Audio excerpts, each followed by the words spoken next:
श्री कृष्ण। जय श्री कृष्ण। आप सभी को जय श्री कृष्ण। अर्जुन ने कहा, हे जनार्दन, यदि तुम्हारा यही मत है कि कर्म की अपेक्षा साम्य बुद्धि ही श्रेष्ठ है, तो हे केशव, मुझे युद्ध के घोर कर्म में क्यों लगाते हो? देखने में व्यामिश्र अर्थात संदिग्ध भाषण करके मेरी तुम बुद्धि को भ्रम में क्यों डाल रहे हो?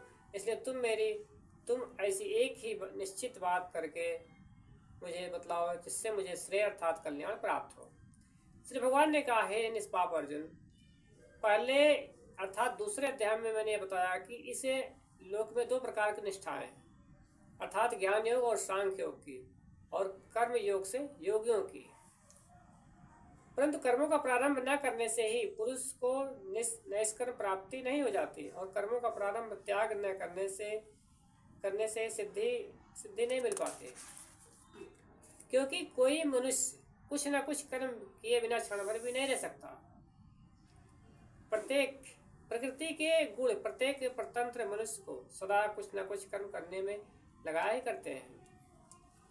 जो मूल हाथ पैर आदि कर्म इंद्रियों को रोककर मन से इंद्रियों के विषयों का चिंतन किया करता है, उससे मिथ्याचारी अर्थात दाम्भिक कहते हैं।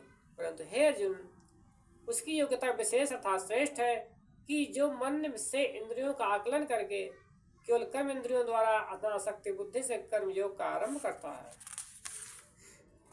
अपने धर्म के अनुसार नियत अर्थात नियमित कर्म को तू कर, क्योंकि कर्म न करने की अपेक्षा कर्म करना कहीं अधिक अच्छा है। इसके अतिरिक्त यह समझ ले कि तू यदि कर्म न करेगा तो भोजन भी न मिलने से तेरा शरीर निर्वाह तक न हो सकेगा। जय श्री कृष्ण। धन्यवाद दोस्तों।